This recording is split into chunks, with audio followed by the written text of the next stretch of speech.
लाखों का बजट लगा दिया, वीजा भी आ गया, पढ़ाई के लिए चले भी गए, लेकिन एक ही ख्वाहिश, दिली तमन्ना जिसको कहें, वो बाकी रह गई, यानी अपने परिवार को ले जाना साथ, स्पाउस वीजा। आज स्पाउस वीजा को लेकर ही बातचीत करेंगे और पूरी इंफॉर्मेशन देंगे। वीडियो इतना ज्यादा इंफॉर्मेटिव होगा कि इसको आप शेयर भी करो और जितने भी रिश्तेदार हैं, दोस्त हैं, उन तक पहुंचा भी दो, क्योंकि वेस्टर्न ओवरसीज आज आपको बताएगा कि स्पाउस वीजा का फंडा क्या है। और बबली जोशी कंट्री मैनेजर हैं, हमारे साथ फिर से मौजूद हैं। जोशी मैम, बहुत बहुत फिर से स्वागत करते हैं।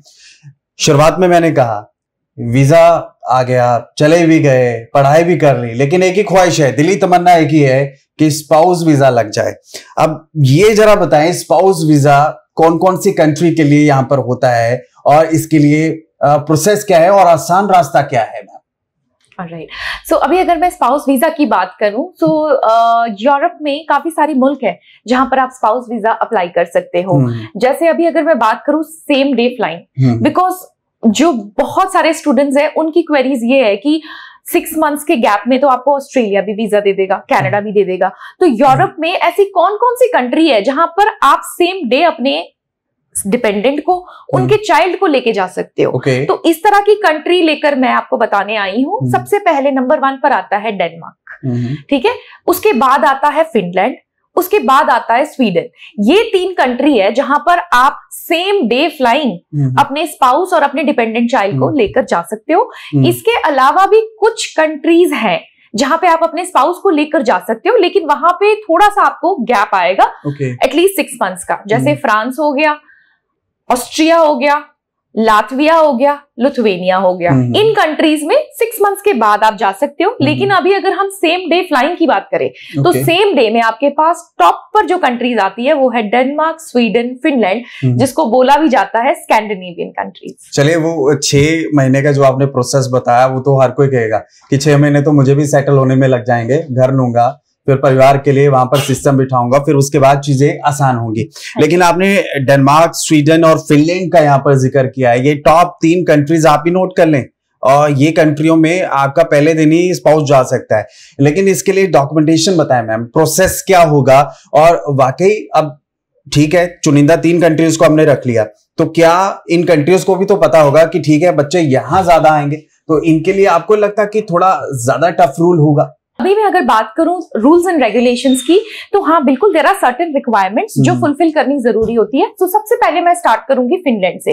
तो फिनलैंड की केस में आप अपने डिपेंडेंट को या फिर डिपेंडेंट चाइल्ड को अपने साथ ले जा सकते हो। उसके लिए नंबर 1, आपकी जो मैरिज है वो रजिस्टर्ड होनी जरूरी है। बेशक आप 1 दिन पहले, हफ्ता दिन पहले शादी करो, लेकिन आपके पास मैरिज सर्टिफिकेट अपोस्टाइल होनी जरूरी है। उसके अलावा लेट्स सपोज किसी की बेबी है तो वो अपने बच्चे की बर्थ सर्टिफिकेट को भी रिप्रेजेंट करना एम्बेसी के सामने मैंडेटरी है। इन 2 डॉक्यूमेंट के अलावा जो सबसे इंपॉर्टेंट डॉक्यूमेंट है वो है फंडिंग। सो फिनलैंड की केस में आपको approximately 8 lakh and above show करने होते हैं इंडिविजुअल अकाउंट में, और वो जो फंड की रिक्वायरमेंट है वो फंड होने चाहिए मिनिमम 6 मंथ ओल्ड।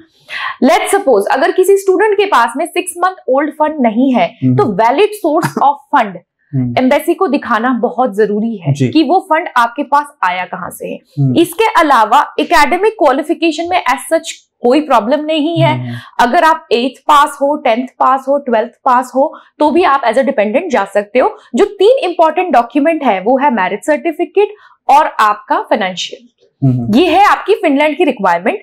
अभी मैं बात करूं स्वीडन की। स्वीडन की केस में आपको 11 लाख रुपए दिखाने हैं 1 डे ओल्ड फंड अपने अकाउंट में। इसके अलावा मैरिज सर्टिफिकेट और अपने चाइल्ड अकंपनी कर रहा है तो चाइल्ड का बर्थ सर्टिफिकेट। अभी अगर मैं डेनमार्क की बात करूं, डेनमार्क में भी आपको 11 लाख रुपए शो करने हैं। अब डेनमार्क के केस में आप मेन एप्लीकेंट के साथ में कंपनी कर रहे हो तो फंड अपने अकाउंट में ना दिखाकर अपने मेन एप्लीकेंट के अकाउंट में शो करना है। बस यही एक डिफरेंस है। इसके अलावा marriage certificate and birth certificate वो सारी 3 कंट्री में एप्लीकेबल। Are you sure? सिर्फ 11 लाख रुपए? ये तो बहुत ही कम हुआ। 11 लाख पर पर्सन है। और 11 लाख में आपका स्पाउस भी तो जाएगा कल को फिर। हाँ, डिपेंडेंट के लिए ही बोल रही हूँ। मेन एप्लीकेंट की अगर मैं बात करूं तो मेन एप्लीकेंट की केस में डेनमार्क में कोई फंड नहीं शो करना है, ठीक है। फिनलैंड की केस में सेम आपको 8 लाख रुपए दिखाने हैं पर पर्सन, स्वीडन में आपको 11 लाख रुपए दिखाने हैं पर पर्सन। एक मैरिज की बात समझना चाहूंगा, आजकल विदेशों में भी लोगों को पता है कि कितना स्कैम हो रहा है विदेश जाने के नाम पर। तो शादी की क्या वो आपका सर्टिफिकेट तो देखेंगे ही, क्या और भी चीजें देख सकते हैं? तस्वीरें हो गई या और कुछ डॉक्यूमेंटेशन भी रिक्वायरमेंट आपसे पूछ सकता है जो ऑफिसर बैठा है वीजा देने वाला? बिल्कुल, अभी अगर उनको कोई डाउट होता है तो डेफिनेटली वो आपसे पूछ सकते हैं कि आप अपने फोटोग्राफ्स दिखा दो, राइट, अपने अदर गवाहियां दिखा दो। बट जो एक स्टैंडर्ड एम्बेसी की रिक्वायरमेंट है वो है marriage certificate apostille from ministry of external affairs. अच्छा, और डिपेंडेंट को क्या यहाँ पर फायदा होगा मैम, ये समझाएं। सर, डिपेंडेंट को सबसे बड़ा फायदा ये होगा, जो भी आप ये 3 स्कैंडिनेवियन कंट्री चूज करते हो, आपको फुल टाइम वर्क राइट है। अच्छा, सो आप फुल टाइम काम कर सकते हो, यानी कि 40 घंटे पर वीक। इसके अलावा आपकी जो मेडिकल बेनिफिट है, क्योंकि सबसे इंपॉर्टेंट पार्ट ये आ जाता है जब हम अब्रॉड में सेटलमेंट की बात करते हैं, अगर कोई एप्लीकेंट अपनी फैमिली के साथ जा रहा है, नंबर 1 जो कॉस्ट आती है वो है लिविंग, राइट, मेडिकल के खर्चे हो गए, बच्चों की एजुकेशन हो गई। सो डेनमार्क, स्वीडन, फिनलैंड एक ऐसी कंट्रीज है जहां पर आप की जो मेडिकल बेनिफिट है वो फ्री ऑफ कॉस्ट होती है। तो गवर्नमेंट आपसे कोई पैसा नहीं चार्ज करता है किसी भी तरह के इलाज के लिए। दूसरी बेनिफिट ये है, अभी अगर मैं बात करूं डेनमार्क या स्वीडन की, तो इन कंट्रीज में आप अपने बच्चों को पढ़ा सकते हो free of cost up to 18 years. Living standard अच्छा है। Yes, okay. सो ये बहुत अच्छी एक बेनिफिट है जिसमें आप अपनी फैमिली को लेके जा सकते हो, इसीलिए हम बोलते हैं स्पाउस फ्रेंडली कंट्री। और ये चीज समझाएं, बैचलर कैटेगरी के लिए आप ये पूरी स्कीम बता रहे हैं या फिर मास्टर कैटेगरी के लिए अगर बच्चा जाता है तब इन चीजों का लाभ ले सकता है? जी नहीं, अभी अगर मैं यूरोप में बात करूं तो यूरोप में चाहे आप बैचलर्स प्रोग्राम के लिए जा रहे हो या मास्टर प्रोग्राम के लिए जा रहे हो, ये जो रूल है ये सारे प्रोग्राम्स के लिए है। और शादी का एक बार फिर से बता दे, 6 महीने पुराना होना चाहिए आपका शादी तो ज्यादा बढ़िया है?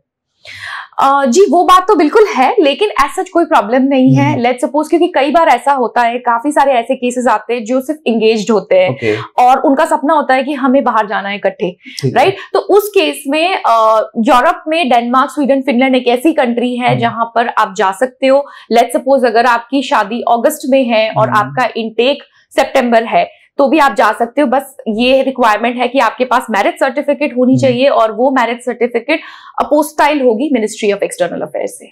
ठीक है, आपने जो भी चीजें बताई हैं यहाँ पर वो यूरोप को लेकर बताई हैं। यानी पहली चीज तो हम ये समझें कि यूरोप जो है वो काफी ज्यादा फ्लेक्सिबल है इस चीज में, लेकिन यूरोप के अलावा संक्षेप में आप बताना चाहेंगे और भी क्या कोई कंट्रीज हैं जो स्पाउस के मामले में बेहतर है और बेहतर वहां पर अपॉर्चुनिटीज है?